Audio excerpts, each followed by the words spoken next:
In this video, we are going to learn about methods. And method is Java's name. It's actually any object-oriented programming language's name for what other languages might call a function or a procedure. Actually, personally, I'm a fan of the word procedure, but in Java, we call these things methods, so we'll stick with the word method. What is a method?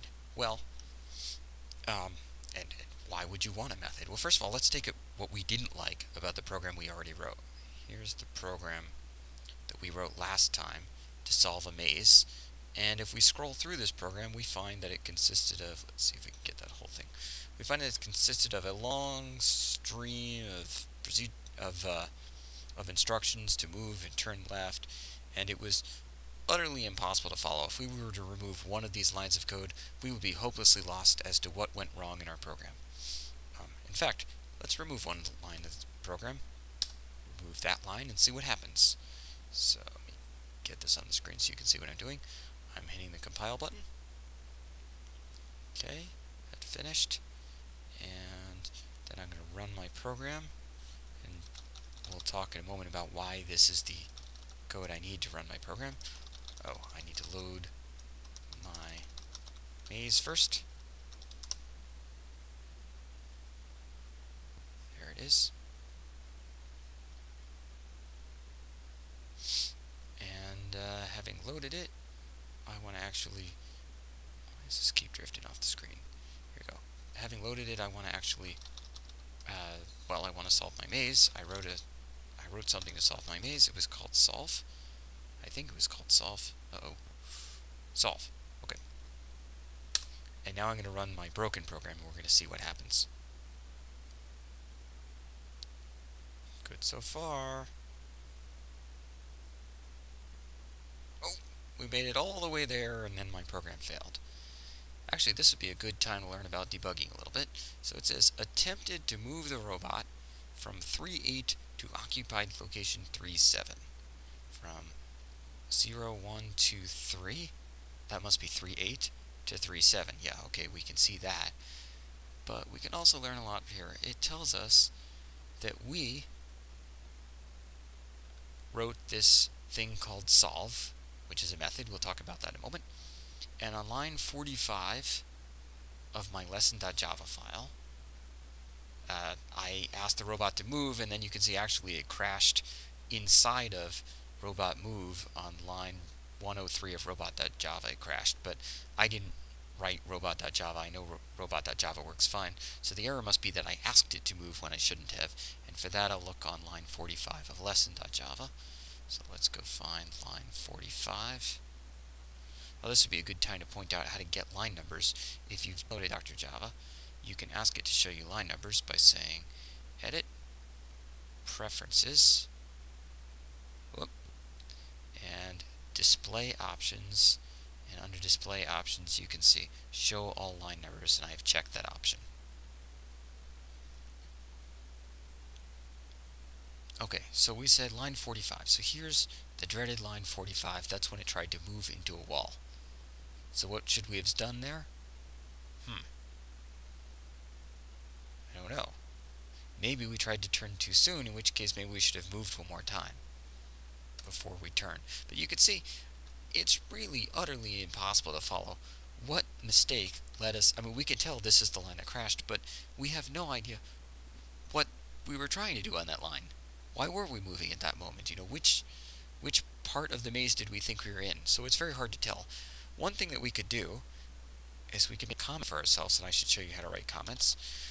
You write 2 slashes, and then from there to the end of the line will not execute. So whatever I write here, I can write anything here, and Java will ignore it. It won't actually try to run this thing I write. So this is a note to myself. It's a comment, and in particular, at this moment, we could make a note to ourselves that, you know, robot got to 5th turn and is facing or whatever, but we didn't make notes for that for ourselves, and we don't know where the robot got to, which turn it's on, and which way it's facing. So it's very hard. I mean, pretty much the most we could do is we could say, okay, at that point we should go back and maybe delete from here on to the end and try again. So the problem is this program, I mean, maybe we had fun writing it, maybe not, but it's hard to read. It's hard to fix. It's easy to lose track of where we are. It's easy to make mistakes. It's tedious. It's terrible. If this is what programming is, I don't want any part of it. So, now I noticed when I was programming, I would frequently copy and paste. I would copy a couple moves and paste them down here. I would copy a few turn lefts and paste them somewhere. So there's a good rule of thumb. Let's get this stuff out of the way. The good rule of thumb when I'm programming. Anytime I copy and paste, alarms should go off in my head. I want to hear big loud alarms whenever I copy and paste, because what I should be thinking is, there must be a better way. There must be a better way. I shouldn't have to do this. There must be a way to leverage this expensive computer I have to do more of the work for me. And there is a better way, and that's what brings us to methods. So let's talk methods. When I was asking the computer to move, I was calling a method. Turn left is a method. Make dark is a method. Make light is a method. Load was a method. These are all names of methods. They're, as it turns out, a name for a sequence of instructions. Now, we don't know what instructions are inside of move and turn left and make dark, but we know that there are methods with those names. So when I say robot.move, I am executing, when I execute this instruction, I am really calling the move method.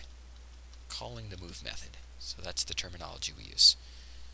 So that's what it looks like to call a method, or in another language to call a function, call a procedure. But this is what it looks like to call a method in Java. So I want to actually define a method, because a method is a name for a collection of code that I might want to run all at once. And we've actually already done that. In fact, let's show you that. We defined a method when we said solve. We were defining the solve method. When I asked the computer to solve, this is the program I wanted to execute. But solve was a very complicated task, so maybe there's a simpler method we could write.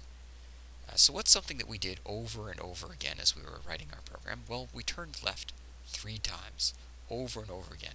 And it was kind of killing us that we had to keep copy and pasting turn left 3 times in a row. It seemed ridiculous. What we really want to do is call this thing turn right. If only we could introduce turn right into our programming language. And we can. So how do we do that? We type public static void and the name of my method. And in Java, the convention is that every name, just about every name except the name of a file, every name starts with a lowercase letter, but additional words that are part of that same name then begin with a capital letter, which is actually called camel case, as if we had turn right and then go straight, for example, it might look like a camel with, let's see, 1, 2, 3, 4, 5 humps. But let's go back to having just the one hump for the R. Turn right, and we write parentheses, and we write braces. And in here, we write our instructions. Our instructions. So we'll have a bunch of instructions in a row, and that will be our method. So this is what it looks like to declare a method. We're declaring a method. Which is to say, we're defining what does the turn right word mean. Now at this point you may be wondering, yeah, but why did you have to write all this gibberish? What the heck is public and static and void and parentheses, and why do I need all of that? And we do need all of that, and we will one day understand why each of these words is here. It's a very quick answer that will not satisfy you. Public, because I want people to be able to call this. Static, people other than myself to call it. Static, that's going to be a much trickier thing, but basically the word static is letting me bypass Java's object-oriented programming system, which is a very big, unwieldy system that I'm putting off working with until later, in later videos. Void, because this method is not going to answer a question. It's not going to return an answer, and we'll see ones that do soon enough. But we can just think of this as a pattern, almost like a magic spell. You want to define a method, you chant public static void. And the parentheses, because turn right does not expect to receive any information when it's asked to turn right. And we'll see how to receive information in later videos too. So let's define turn right. To turn right, I want to turn left 1, 2, 3 times. And now that I know how to turn left, we'll hit compile. It compiles. And we'll demo that we really can turn left, or turn right rather. So let's see. I will load my maze. There it is again. And we'll tell the robot that we would like to turn right. Turn right. Ah, what happened now? No method in, now we know the word method, that's an achievement. In, I don't know what static means yet, robot has named turn right. Well, it's correct. There is no method in the robot file called turn right. And in fact, if I were to open and look at the files I have here, I do indeed have a file called robot, and that is not where I defined what it means to turn right. I defined it in my file called lesson. I can see that up here at the top. My file is called lesson. It says here it's called lesson. So if I want to turn right using this instruction I just defined, I'm going to have to say lesson turn right. So now we can see the word before the dot is the file name. The word after the dot is the method name. Let's see us turn right, and we'll continue in the next video. Turn right. Now you might be disappointed that we saw it turn left 3 times. Well, of course we saw it turn left 3 times. Turning right means turning left 3 times. So, yeah, it doesn't suddenly face to the right. We can make it do that eventually. But for now, let's applaud that we can turn right. Yay! I'll see you in the next video.